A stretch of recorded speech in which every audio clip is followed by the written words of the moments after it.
Hey, it's Corey Jones, Safety Man Consulting, safetyman.co. Like, follow, listen, share, and subscribe on this YouTube channel. Today, we want to talk about self defense and situational awareness. Obviously, from this YouTube video, I'm not going to be able to teach you any real self defense moves, but I will be able to talk to you about situational awareness. When we're walking around and our phone is down looking like this, it's going to totally distract us from our situational awareness. Okay? When we're walking around, I know it's hard. I know it's difficult. I know I'm asking you to do something that's so counterintuitive, is to put your phone in your pocket when you're walking around. But please, you've seen the videos. People walk into fountains, people walk into traffic, they walk into trains, they walk into each other, and then they have all kinds of other problems that they didn't want to start out with that day. So put your phone in your pocket when you're walking around, please. Okay? So you can maintain that situational awareness. And what is that?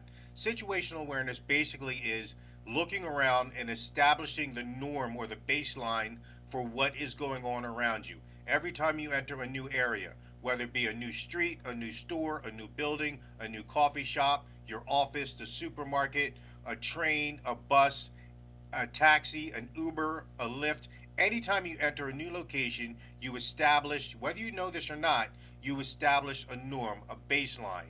And what that is doing is allowing your spidey senses, your sixth sense, your intuition, your gut feeling, whatever you want to call it, to determine what is an anomaly or something that is out of place.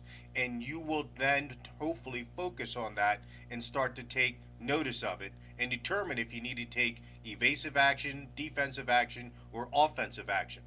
Okay, so that's what situational awareness is. Couple examples: you're walking down the street and someone's walking in the same direction behind you, but they're keeping that social distance. Social distance is a new word that came about in 2020 because of the pandemic, but the concept has always been there. You're walking in the same direction as somebody else and they maintain 10, 15 feet behind you. That's okay. You may notice them in the mirror or in a window. If all of a sudden they're starting to pick up speed and they're walking towards you, that's going to affect you. That's an anomaly. That's not handling the baseline. They could be rushing to catch a bus, an Uber, a taxi, an airplane, or something like that. But that should raise your level of suspicion and start to look at them. If you suddenly stop or change directions and they change directions, now our level of concern just grew even more. And we're going to have to think about taking evasive or defensive action if that happens. If that person actually approaches you and starts to try engage you in conversation, now our spidey senses, our sixth sense, our intuition should be off the chart, should be pinging off the charts, and we know now something's wrong. Everybody's got a watch right now. Everybody knows what time it is.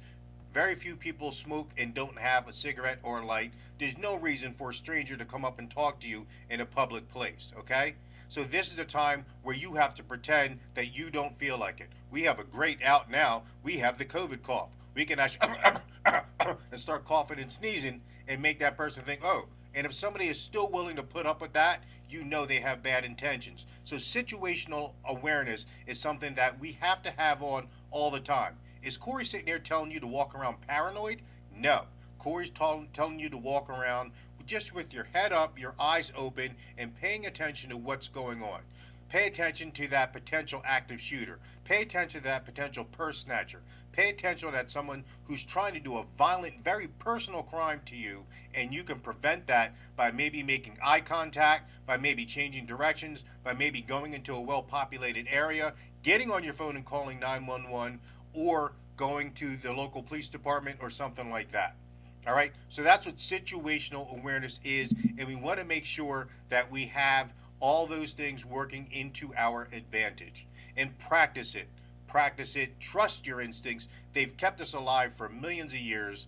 They're going to keep us alive for millions more. Stay safe and be ready. Like, follow, listen, share, and subscribe for more life-saving tactics from Safety Man.